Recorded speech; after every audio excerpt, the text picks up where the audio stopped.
Cette vidéo, je vous montre comment tracer la médaille olympique de Paris 2024 en vectoriel et sur Affinity Designer. On se retrouve juste après l'intro.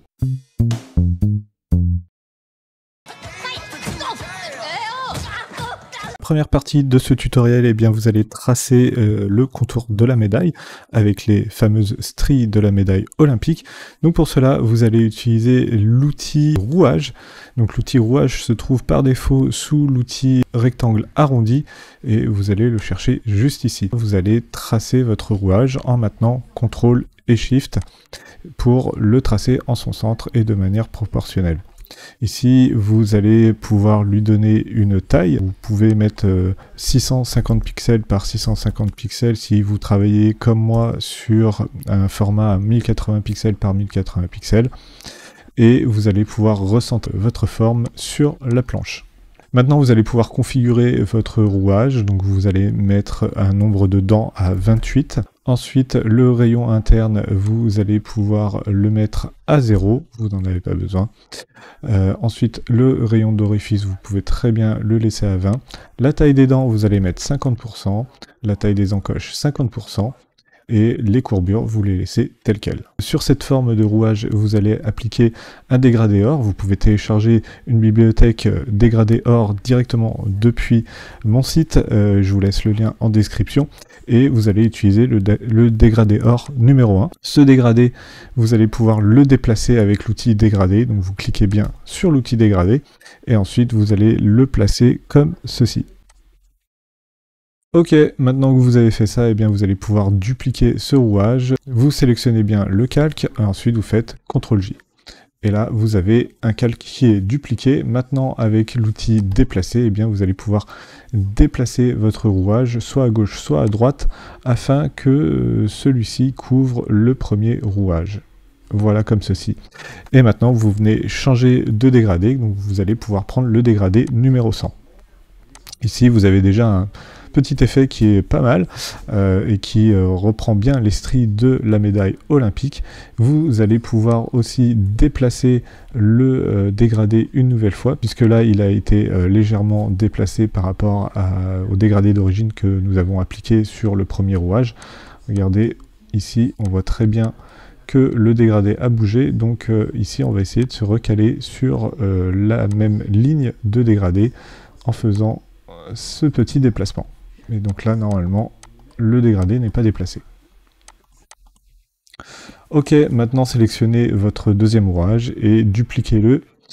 Et cette fois, eh bien, vous allez changer la taille des dents. Donc vous allez passer sur taille de dents à 5% et une taille d'encoche à 90%. Ici, ça va vous permettre de venir souligner les arêtes des stries. Et ensuite, eh bien, vous allez pouvoir utiliser le dégradé numéro 97 de la bibliothèque de dégradé. Maintenant, vous allez pouvoir zoomer un petit peu plus sur votre dégradé en maintenant CTRL et en activant la roulette de votre souris. Si vous êtes sur Mac, vous appuyez sur commande, hein, c'est l'équivalent du CTRL. Et ensuite, eh bien, vous déplacez votre rouage sur le milieu des stries comme ceci. Et voilà, vous avez fait l'effet de stries de la médaille olympique. Vous pouvez passer à la deuxième étape qui va consister à tracer l'hexagone qui sera au milieu et à mettre la petite gravure dessus. Dans cette deuxième étape, vous allez utiliser l'outil de forme polygone. Vous vous placez bien au milieu de votre composition, vous maintenez Shift et CTRL pour tracer votre polygone comme ceci. Vous pouvez lui donner une taille, vous cliquez bien sur le petit point du milieu dans la grille composée de points pour transformer votre objet. Et là, ça va vous permettre de transformer votre objet uniformément en son milieu. Et là, vous allez pouvoir appliquer une taille de 350 pixels par 350 pixels. Votre pentagone s'est modifié. Vous allez pouvoir rajouter un côté pour en faire un hexagone. Et vous allez maintenant appliquer une couleur grise à l'intérieur. Dans cet hexagone, vous allez pouvoir y intégrer une texture afin d'avoir un petit peu plus de matière et de réalisme sur cette représentation de la médaille. Donc ici, vous allez pouvoir aller dans Fenêtre et cliquer sur le stock. Vous allez taper Metal Texture dans le stock Pexel. Donc cliquez sur la deuxième texture qui apparaît dans les résultats. Vous la glissez sur votre espace de travail, cette texture est assez grande, donc en maintenant CTRL, eh bien vous allez pouvoir réduire proportionnellement en son centre la texture. Ensuite, faites en sorte de bien la placer au milieu avec les outils d'alignement. comme ceci, et vous cliquez et glissez le calque image dans le calque polygone, comme ceci.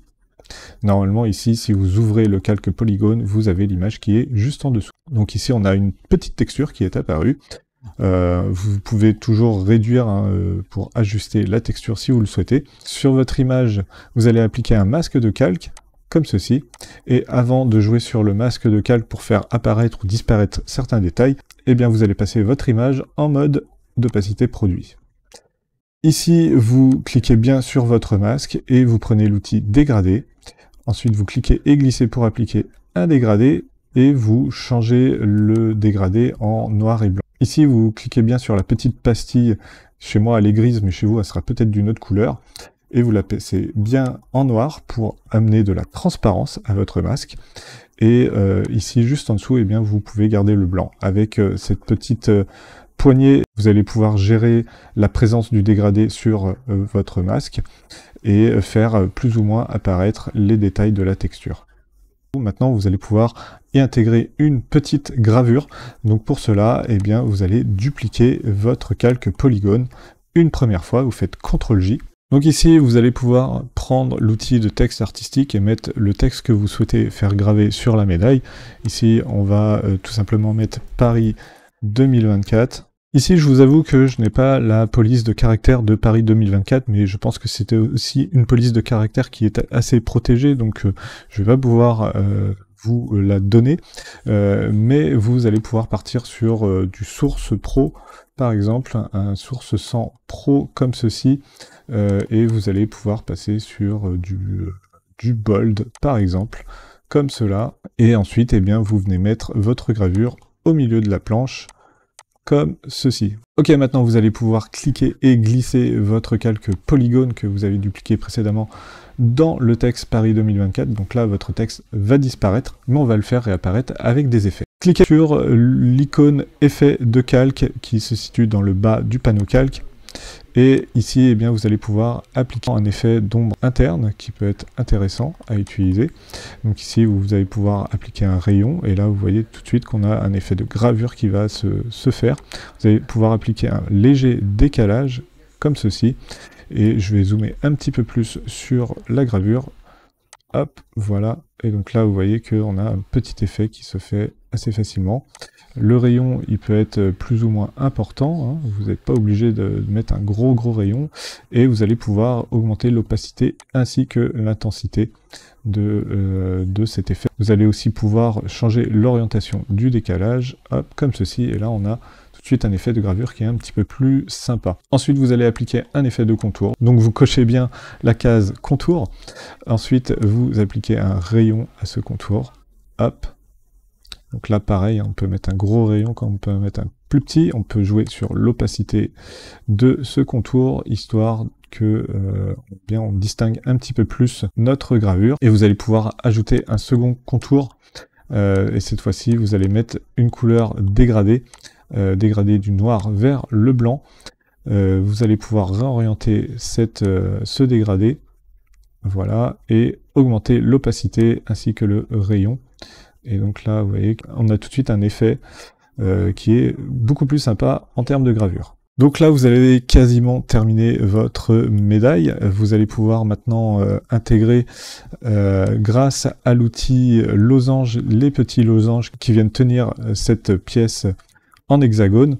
Donc ce losange-là, vous allez lui appliquer le dégradé 97 dessus.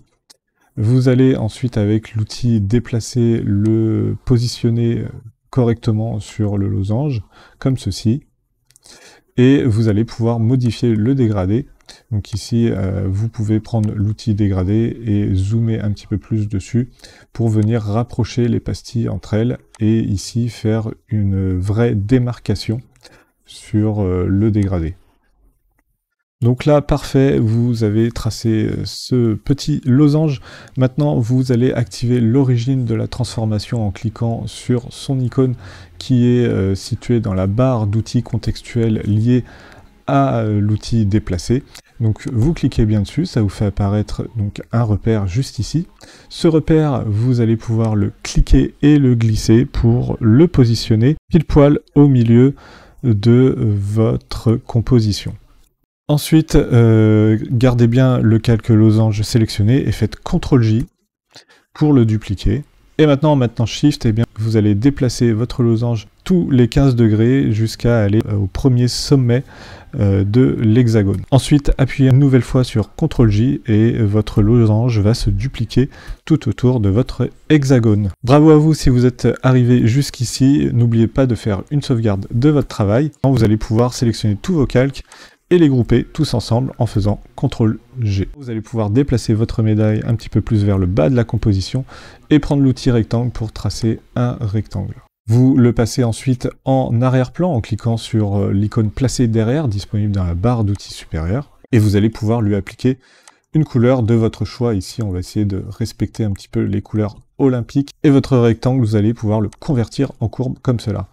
Ensuite, avec l'outil nœud, eh bien, vous venez sélectionner les deux nœuds supérieurs de votre rectangle et vous allez les déplacer en maintenant Shift comme ceci. Si vous souhaitez donner un effet un petit peu plus réaliste, eh bien, vous allez pouvoir tout simplement intégrer une texture là aussi dans votre courbe. Et ici, eh bien, dans le stock de photos, vous tapez textile texture et vous venez sélectionner cette texture ici qui n'est pas trop loin du début des résultats. Ici, pareil que sur l'hexagone, vous allez pouvoir, avec l'outil déplacer, et en maintenant tout simplement CTRL, vous allez pouvoir réduire la taille de votre texture, cliquer et glisser la texture à l'intérieur de votre courbe. Ici, vous pouvez passer votre texture en mode produit et vous pouvez réduire son opacité si vous le souhaitez pour que la texture ne soit pas trop imposante. Donc passer sur 40%, ça sera très bien. Cette courbe, vous pouvez ensuite la dupliquer en faisant CTRL-J et avec les outils de symétrie, vous allez la retourner horizontalement pour en faire sa symétrie. Ensuite, cliquez et glissez en maintenant Shift pour maintenir la direction horizontale et déplacer votre première courbe vers l'avant. Donc ici, vous cliquez et glissez votre calque juste au-dessus du calque que vous venez de dupliquer. Ici, vous allez pouvoir appliquer un effet d'ombre portée. Donc vous cliquez sur l'icône effet dans le panneau calque et vous cliquez ensuite sur la case ombre externe. Vous pouvez modifier l'opacité de cette ombre externe, donc ici passer à 70%, modifier le rayon et aussi le déplacer selon un angle, donc vous allez pouvoir le décaler de quelques pixels comme ceci. Vous pouvez créer un fond, donc ici on peut très bien imaginer un fond avec le drapeau français, hein, soyons chauvins, et donc du coup eh bien, vous pouvez très bien faire un petit fond bleu, blanc, rouge. Ici on est en 1080 pixels, donc on va pouvoir réduire la largeur de ce bandeau par 3, donc 1080 divisé par 3, vous voyez qu'on peut faire l'opération directement dans le panneau transformé, et ici vous voyez qu'on arrive à 360 pixels. Vous allez pouvoir changer bien sûr le bleu, mettre un bleu un petit peu plus foncé pour le drapeau. Hop, donc là vous pouvez changer le bleu avec la petite pastille, hop, comme ceci. Voilà, vous passez donc votre rectangle en arrière-plan, vous le déplacez comme ceci. Et maintenant, en maintenant Shift et CTRL, vous allez pouvoir faire un copier-glisser de ce bandeau et venir le mettre à l'opposé de la composition. Et ici, eh bien, vous passez sur du rouge. Dernière étape dans ce tuto, eh bien, ce n'est pas des moindres, puisque si vous êtes fier de votre composition, vous allez pouvoir la partager sur les réseaux sociaux. Et pour cela, vous n'avez qu'à faire fichier exporter, et ensuite vous choisissez le format JPEG ou le format qui correspond le plus à vos publications. Cliquez sur exporter et vous avez fini ce tuto. Bravo à vous si vous êtes arrivé jusqu'ici. Je vous félicite grandement. Si vous êtes arrivé jusque là et que le tuto vous a plu, eh bien laissez-moi une petite médaille en commentaire, un petit pouce levé en l'air pour référencer la vidéo, partagez la vidéo à toutes les personnes qui souhaitent se lancer sur Affinity Designer pour remplacer Illustrator. Et en attendant, eh bien je vous souhaite un très bon apprentissage sur la suite Affinity. C'était Laurent, je vous dis à plus. Ciao!